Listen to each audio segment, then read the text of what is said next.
ಬೆಂಗಳೂರು ಪೂರ್ವ ತಾಲೂಕು ನಗರೇಶ್ವರ ನಾಗೇನಹಳ್ಳಿ ಗ್ರಾಮದ survey number 116/4 ಎಕರೆ ಜಾಗ ನರಸಿಂಹಯ್ಯ ಹನುಮಂತಪ್ಪ ಇವರ ಕುಟುಂಬಕ್ಕೆ ನ್ಯಾಯಾಲಯದಿಂದ ಆದೇಶ ಬಂದಿದ್ದು ಸರ್ಕಾರಕ್ಕೆ ಕೆಮ್ಮತ್ತು ಹಣ ಕಟ್ಟಿದ್ದಾರೆ. ಈ ಜಾಗ ಅವರಿಗೆ ಖಾತೆ ಮಾಡದೆ ಕೊಳಚೆ ಅಭಿವೃದ್ಧಿ ಮಂಡಳಿಗೆ ಬರೆದಿದ್ದಾರೆ. ಸರ್ಕಾರ ಇವರಿಗೆ ಪರಿಹಾರ ನೀಡದೆ ಬದಲಿ ಜಮೀನು ಸಹ ನೀಡದೆ ಅನ್ಯಾಯ ಮಾಡಿದ್ದಾರೆ. ಮಾನ್ಯ ವಸತಿ ಸಚಿವರು ಈ ರೈತರಿಗೆ ಪರಿಹಾರ ನೀಡುವಂತೆ ಹೋರಾಟಗಾರರಾದ ಡಾಕ್ಟರ್ ಕೆಎಂ ಸಂದೇಶ್ ಒತ್ತಾಯಿಸಿದ್ದಾರೆ.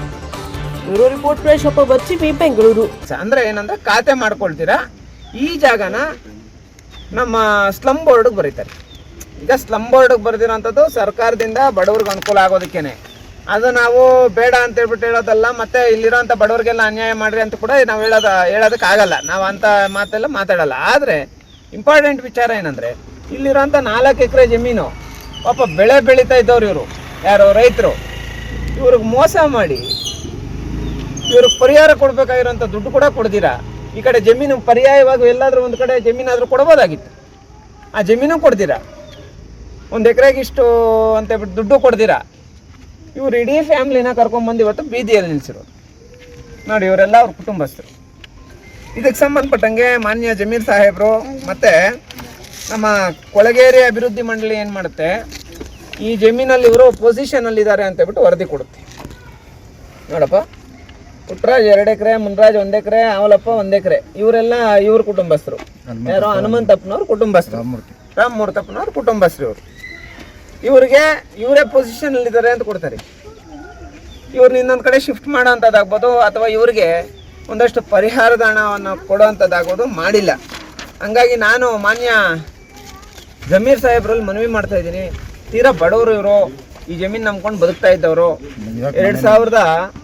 2021ರಿಂದ ಇವ್ರನ್ನ ಮನೆಯಿಂದ ಆಚೆ ಹಾಕಿ, ಜಾಗದಿಂದ ಆಚೆ ಹಾಕಿ ಪೂರ್ತಿಯಾಗಿ ಇವ್ರಿಗೆ ಅನ್ಯಾಯ ಮಾಡಿರೋಂಥದ್ದು. ಆಮೇಲೆ ಒಂದಷ್ಟು ಬೇರೆ ಕಡೆ ಇರೋಂಥ ರೌಡಿಗಳಿಂದ ಇವ್ರ ಮೇಲೆ ದೌರ್ಜನ್ಯಗಳು ಕೂಡ ನಡೆದೈತಿ. ಹಂಗಾಗಿ ನಾನು ಮಾಧ್ಯಮ ಮಿತ್ರರ ಮುಖಾಂತರ ನಾನೊಂದು ರಿಕ್ವೆಸ್ಟ್ ಮಾಡ್ಕೊತಾ ಇರೋಂಥದ್ದು ಏನಂದರೆ, ಜಮೀರ್ ಸಾರ್ ಎಲ್ಲರಿಗೂ ಅಧಿಕಾರ ಇದ್ರೂ ಅಧಿಕಾರ ಇಲ್ದಿರ ಇದ್ದಾಗ್ಲೂ ಸುಮಾರು ಜನಕ್ಕೆ ಸಪೋರ್ಟ್ ಮಾಡಿದ್ದಾರೆ ಅಲ್ವಾ. ಜಮೀರ್ ಸಾಹೇಬರು ಅಧಿಕಾರ ಇದ್ರೂ ಇಲ್ದಿರ ಇದ್ದಾಗ್ಲೂ ಸುಮಾರು ಜನಕ್ಕೆ ಸಪೋರ್ಟ್ ಮಾಡಿದ್ದಾರೆ.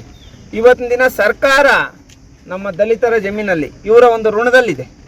ದಯವಿಟ್ಟು ಇವರ ಒಂದು ಕುಟುಂಬಕ್ಕೆ ಅನ್ಯಾಯ ಆಗೋದು ಬೇಡ.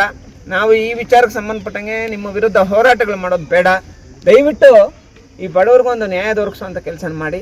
ಅಕಸ್ಮಾತ್ ಏನಾದರೂ ಇವ್ರಿಗೆ ನ್ಯಾಯ ದೊರಕಿಲ್ಲ, ಇವ್ರಿಗೊಂದು ಪರಿಹಾರ ದುಡ್ಡು ಕೊಟ್ಟಿಲ್ಲ, ಅಥವಾ ಪರ್ಯಾಯವಾಗಿ ಬೇರೆ ಕಡೆ ಎಲ್ಲಾದರೂ ಜಮೀನು ವ್ಯವಸ್ಥೆ ಮಾಡಿಲ್ಲ ಅಂದರೆ ಖುದ್ದು ನಾವೇ ಕೂತ್ಕೊಂಡು ಸರ್ಕಾರದ ವಿರುದ್ಧ ಬೃಹತ್ 40 ವರ್ಷದಿಂದ ಪೊಸಿಷನಲ್ಲಿದ್ವಿ, ಉಳುಮೆ ಮಾಡ್ತಾಯಿದ್ವಿ, ಕೊಯ್ಲು ಮಾಡಿಕೊಂಡು ಎಲ್ಲ ಜೀವನ ಮಾಡ್ಕೊಂಡು ಬರ್ತಾಯಿದ್ವಿ. ಅದಾದ ನಂತರ ನಮಗೆ ಸಿವಿಲ್ ಕೋರ್ಟ್ ಕಿಮ್ಮತ್ತು ಕಟ್ಟಿದ್ದೀವಿ. ಸರ್ಕಾರಕ್ಕೆ ಏನು ಕಟ್ಟಬೇಕು ಎಲ್ಲ ಕಟ್ಟಿದ್ದೀವಿ. ಅದ್ರ ಮೇಲೆ ನಮ್ಗೆ ಆರ್ಡರ್ ಆಗಿದೆ.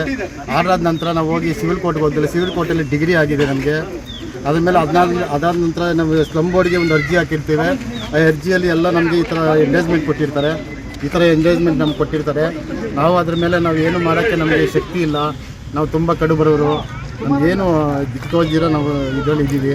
ನಮಗೆ ಇದು ನ್ಯಾಯ ತೋರಿಸ್ಕೊಡ್ತಾರೆ ಅಣ್ಣವರು ಅಂತೇಳಿ ನಾವು ಇದನ್ನು ನಂಬಿದ್ದೀವಿ. ನಮಗೆ ಸಂದೇಶನ ಅವ್ರ ಮೂಲಕ ನಾವು ಬಂದಿದ್ದೀವಿ ಇಲ್ಲಿಗೆ.